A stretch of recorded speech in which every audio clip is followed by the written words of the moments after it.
ఈ పిల్లలకు రికగ్నిషన్ ఇవ్వడం అనేటువంటిది మాకు ప్రతి ఏడు మా జిల్లా ప్రతిభా పురస్కార అవార్డు ఇవ్వడం మాకు అనువైతిగా ఉంది. అయితే మొట్టమొదటిగా స్టేట్ వైడ్ ఆర్గనైజేషన్ ద్వారా కర్నూలు ఈ కార్యక్రమం జరపడం అనేది మాకందరికీ ఎంతో సంతోషదాయకం.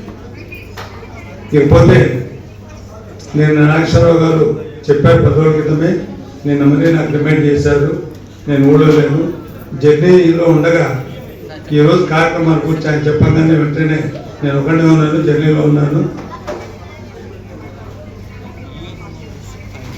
సడన్గా నాకు గుర్తుకొస్తున్నాయన్న పాటతోటి ఈ ప్రతిభా పురస్కారాల రోజున పిల్లలు వచ్చి వాళ్ళ యొక్క అవార్డ్స్ తీసుకోవటం అనేటువంటిది వాళ్ళకి ఎంత ఎక్సైట్గా ఉంటుంది, వాళ్ళ పేరెంట్స్కి ఎంత ఎక్సైటెడ్గా ఉంటుంది, మిగిలినటువంటి వచ్చినటువంటి పెద్దలు కూడా ఎంత ఎక్సైటెడ్గా ఉంటుంది అనేటువంటిది జస్ట్ రెట్రో నేను రికలెక్ట్ చేసుకుంటూ వచ్చాను అనమాట. దాదాపు 1 hour జర్నీలో ఫస్ట్ నాతోటే నేను మొదలు పెట్టుకున్నాను. ఏమంటే నా చిన్నతనం అంతా కూడా బాల్యం అంతా కూడా అనంతపురం జిల్లాలో ధర్మవరంలో జరిగింది. అక్కడ మా పెద్దనాన్నగారి దగ్గర నేను పెరిగాను. 19 ఏళ్ళు అక్కడ ఉన్నాను. తర్వాత ఆదోనికి వచ్చి అక్కడ ఫ్యామిలీలో ఒక 1 year 2 months చదువుకొని మళ్ళీ కాలేజ్ చదువుకి వెళ్ళిపోయాను. ఆ కాలేజ్ అయిపోయాక మరి ఆదోనికి వచ్చేసి వ్యాపారం చూసుకోవడం జరిగింది. నేను ధర్మవరంలో ఉన్నప్పుడు నేను సాదా సీదా స్టూడెంట్ని, చెప్పుకోవడానికి సిగ్గుపడాల్సిన పర్లేదు. 10th క్లాస్కి వచ్చే లోపల 2 సార్లు ఫెయిల్ అయిపోయాను. అయినా కూడా అక్కడ పెద్దలు వాళ్ళ యొక్క అసోసియేషన్ తోటి నాకు ఉండేటువంటి సరౌండింగ్స్ తోటి నేను అలా ఉన్నాను చెప్పనని నాకు పదే చెప్తూ వచ్చారు. అక్కడ ఉండేటువంటి పెద్దలు ఏమైతే ఉన్నారో పాలిటిషియన్స్, అంటే తిరుమల లక్ష్మణ్ గారని ధర్మవరం ఫస్ట్ మున్సిపల్ చైర్మన్, అంతకుముందు 2 సార్లు ఎమ్మెల్యేగా కంటెస్ట్ చేసి ఓడిపోయారు ఆయన కాంగ్రెస్ ఎదురు. అట్లాంటి ఆయన దగ్గర పెరిగాను. ఆయన దగ్గర అంతా పెద్ద ఫ్యాక్షనిస్టులు, తర్వాత ఈ స్కాలర్స్ వచ్చేవాళ్ళు అనమాట. ఆయన పెద్ద డబ్బు లేకపోయినా కూడా ఆయన యొక్క మాట పెద్దరికము లేకపోతే సెటిల్మెంట్ అనేటువంటి ఇప్పటి కాలం సెటిల్మెంట్ కాకుండా నిజాయితీగా ఏ సైడ్ తీసుకోకుండా సక్రమంగా చేసేటువంటి సెటిల్మెంట్ రారాజు అనేవాడు ఆయన్ని. అప్పుడు వచ్చినప్పుడు పెద్ద ఫ్యాక్షన్స్ మీకు తెలిసినటువంటిదే. పరిటాల రవి గారు వాళ్ళ నాన్నగారు శ్రీరామ్ గారు అని చెప్పిన ఆయన అయితేనేమి, అనంతపురం ఎమ్మెల్యే అయితేనేమి, హిందూపురం ఎమ్మెల్యే అయితేనేమి, ఇట్లా పెద్ద లీడర్స్ అంతా వచ్చి ఆయన దగ్గర కూర్చొని డిస్కస్ చేస్తుంటే నాకు ఆయన ఎంతో గొప్పవాడని అనుకునేవాడు అనమాట. అయితే డబ్బు రూపేణ ఆయన యొక్క స్థితి చాలా తక్కువగా ఉండేది. ఈ ఎమ్మెల్యేలు ఎంతవరైతే ఉన్నారో కోటేశ్వర అప్పట్లోనే ఈయన ఉండటానికి విలువ కూడా ఉండేది కాదనమాట. అట్లాంటి ఎన్విరాన్మెంట్లో పెరిగాను. అప్పుడు ఆయన పాలిటిక్స్ లో ఉండటం వల్ల నాకు అది ఎక్కువ ఫ్రీడమ్ దొరికేది. అమ్మ కూడా పెంచకూడదు కాబట్టి ఎక్కువ ప్రేమగా చూసుకొని నన్ను ఏ రోజు తిట్టకుండా, నేను ఫెయిల్ అయినా కూడాను అదే రోజున అదే పోరాడు మనసు చేంజ్ అవుతుంది, పోయి సినిమా హాల్లో పోయి కూర్చోమని చెప్పేది అనమాట. ఎందుకంటే సినిమాలో టికెట్ కొనాల్సిన వల్ల సినిమా ఓనర్ నుంచి మా నాన్న ఫ్రెండ్ ఫ్రీగా పోయి కూర్చొని చేసేలా చేంజ్ అవుతుంది అని చెప్పినది. ఒక షో అయిపోతుంది తిరిగి అవుతుంది, ఇంకో షో కూడా చూసుకొని రాదని చెప్పేది అనమాట. సో అంత ప్రేమగా చూసుకున్నటువంటి వాడు ఆ ఎన్విరాన్మెంట్ లో చదువుకు ప్రాధాన్యత అనేటువంటిది పర్సనల్ గా నేను తీసుకోకపోయినా పెద్దలు కూడా ప్రయారిటీ, సెకండ్ ప్రయారిటీ ఉండేది. అప్పుడు పెద్దలు అంటే మేము చెప్తున్న 60s 70s మధ్యలో చదువు పిల్లల భవిష్యత్తు వచ్చి అంత యోచన పెద్దల్లో ఉండేటువంటిది కాదు. అప్పుడు ఏమన్నా కూడాను అంటే ఈ రోజు ఉన్నటువంటి డెవలప్మెంట్ ఆ రోజు ఎవరు ఊహించున్నారు. టెక్నాలజీలో ఇన్వాల్వ్ అయిన వాడు కూడా ఇంకా ఊహించబడేది ఆస్కారం లేదు. అట్లాంటి స్థితిలో నేను గవర్నమెంట్ స్కూల్లో చదువుకొని తర్వాత 10th క్లాస్ ఫెయిల్ అయిపోతే ఇక్కడ ఉంటే బాగుండదు మా నాన్నగారు ఆదోని పిలిపించుకొని అక్కడ చేయడం తర్వాత ట్రాన్స్ఫర్మేషన్ ఎట్లయిందంటే అక్కడ నా కజిన్స్ అంతా 18 మంది ఉండేవాళ్ళము. వాళ్ళందరిలో కూడాను 2 times ఫెయిల్ అయిన వాడిని నేను ఒకనే. మిగిలిన వాళ్ళందరూ కూడా ఇంకా చెప్పుకోవాలంటే నా తమ్ముడు నాకంటే 1 year ఎక్కువగా చదివేవాడు అనమాట. అంటే నేను ఎస్ఎస్సీ చేసినప్పుడు వాడు బీకామ్ చేసేటుంటాడు. అట్లా పరిస్థితిలో ఉన్నాను. బట్ నాకు గిల్టీగా అనిపించేది. అక్కడ ఉన్నటువంటి పిల్లలకు అక్కడ ఎన్వైరన్మెంట్, మా ఫ్యామిలీలో ఉండేటువంటి డిసిప్లిన్, ఊరిలో ఉండేటువంటి పెద్దరికంతో మా ఇంట్లో ఉన్నటువంటి పిల్లలంతా కూడా చాలా పద్ధతిగా, చాలా క్రమశిక్షణగా పెద్దలు చెప్పినటువంటిది ఏదైతే ఉంటుందో వాళ్ళ భవిష్యత్ నిర్మాణానికి ఏమైతే పెద్దలు చెప్తూ వచ్చారో తూచా తప్పకుండా పాలిస్తూ వచ్చారు అన్నమాట. ఆ 1 yearలో వాళ్ళందరినీ చూసిన తర్వాత జస్ట్ 3 నెలల్లోనే నాలో రియలైజేషన్ అండి, ట్రాన్స్ఫర్మేషన్ అనండి, ఏమన్నా అనండి, నేను వాళ్ళు ఏ రకంగా ఉన్నాను పక్కనట్టుగా రైట్ ఫ్రమ్ క్లాస్ టెస్ట్ నుంచి స్కూల్ యొక్క ప్రోగ్రామ్స్ కానివ్వండి, స్కూల్ ఎక్స్ట్రా కరికులర్ యాక్టివిటీ కానివ్వండి, ఇవన్నీ కూడాను నేను వాళ్ళందరికంటే ముందు పోయి ప్రతి ఒక్క దానిలో అప్పట్లోనే సీఎం భాస్కర్ రెడ్డి గారి ద్వారా ఈ ఎలిక్యూషన్ కాంపిటీషన్ లో నేను అవార్డు తీసుకోవడం జరిగింది.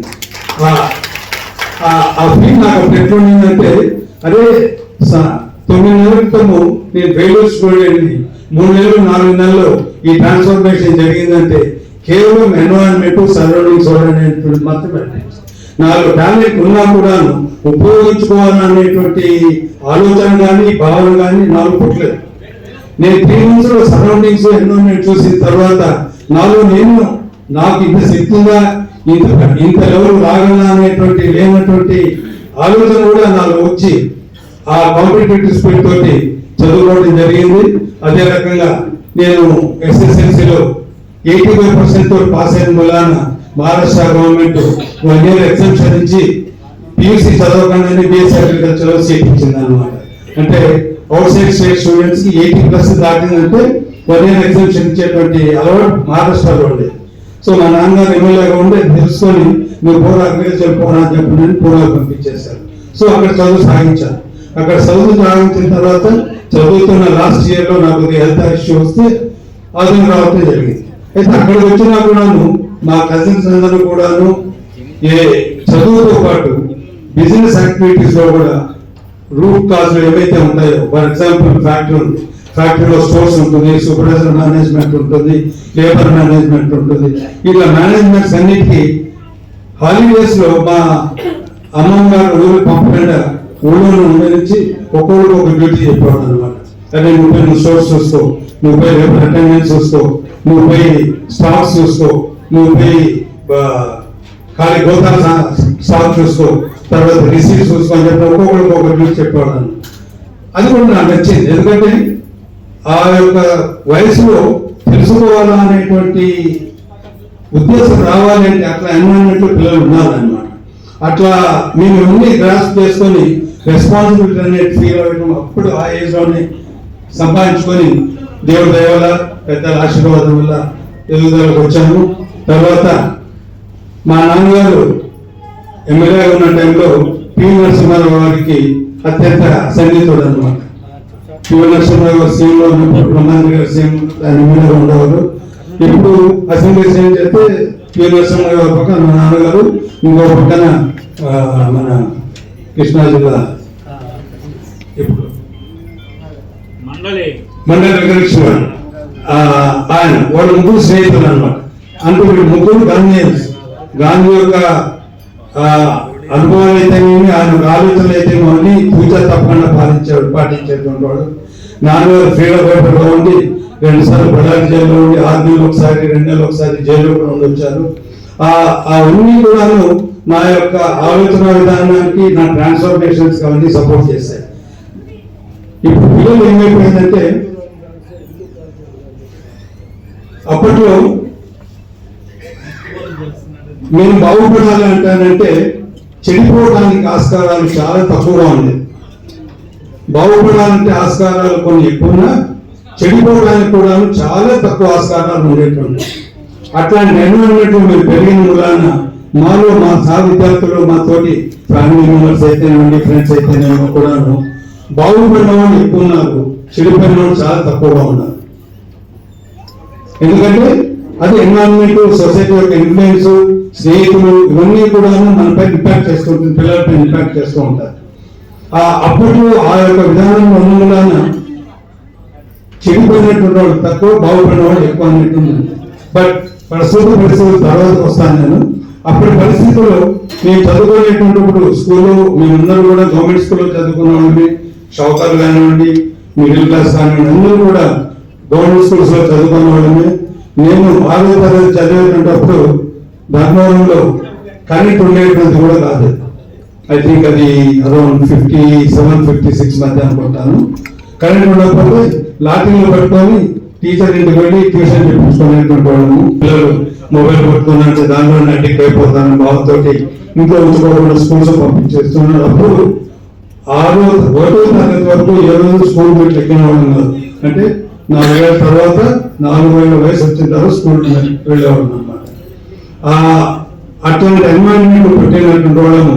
మేము స్కూలింగ్ అంతా అయిన తర్వాత ఆ తల్లిదండ్రుల యొక్క బాధ్యతలు ఏమిటి తెలుసుకునేటువంటి జ్ఞానం పరిజ్ఞానం ఉండేటువంటి 10th క్లాస్ అయినా కూడాను మా ఆటలు మా ఫ్రెండ్స్ లేదా మా చదువు ఇవి మాత్రమే ఉండేది. ఇప్పుడు ఉన్నటువంటి జెన్సీ పిల్లలు చూసామంటే వాళ్ళ యొక్క విజ్ఞానం అయితేనేమి, వాళ్ళ యొక్క స్పీడ్ అయితేనేమి, వాళ్ళ యొక్క ఐక్యూ అయితేనేమి ఎన్నో రెట్లు పెరిగింది. మీకు అందరికీ తెలిసింది. అప్పటి సిచ్యువేషన్ ఇప్పటి సిచ్యువేషన్ నేను చెప్పినట్టుగా బాగుపడటానికి స్కోప్లు ఎట్లయితే ఉన్నాయో ఇప్పుడు చెడిపోవడానికి ఎక్కువ స్కోప్లు ఉన్నాయనేటువంటి దాంట్లో చాలా చెప్పుకుంటున్నాను. అంటే ఈ ఎన్వైరన్మెంట్ లో ఇప్పుడున్న పిల్లలు చెడిపోవడానికి స్కోప్ ఉన్నటువంటి ఎన్వైరన్మెంట్ లో పిల్లలు బాగా చదువుకొని బాగుపడుతున్నారు, ప్రతిభా పురస్కారాలు తీసుకుంటున్నారు అనేటువంటి విషయం ఆలోచన చేసిందంటే ఆ పిల్లలను ఎంతగానో అభినందించారు. ఎందుకంటే చెడిపోయేదానికి ఎక్కువ స్కోప్ ఉన్నది అన్నది జగమెరిగిన సత్యం మీకు అందరికీ తెలిసిందే, తల్లిదండ్రులకు అందరికీ తెలిసిందే. అయినా కూడా పిల్లలు ఇంత బాగా చదివి టాప్ ర్యాంకర్స్ అయ్యారు అంటే ఆ పిల్లల్లో ఉండేటువంటి భావన ప్లస్ వాళ్ళ తల్లిదండ్రుల యొక్క డ్రైవింగ్ గైడింగ్ కూడా ఫ్యాక్టర్ కూడాను ఎంతో ఉపయోగపడుతుంది. ఈ సందర్భంగా ఆ పిల్లలందరినీ మనస్ఫూర్తిగా అభినందిస్తున్నాను. మీరు అందరికంటే కూడా గొప్పవాడు. మా టైంలో మేము ఉన్నటువంటి గొప్పతనం కంటే ఇప్పుడు మీరు ఉన్నటువంటి పరిస్థితి గొప్పవాడు. మీరు అందరూ కూడా 80-90% అవార్డు తెచ్చుకొని ఉంటారు.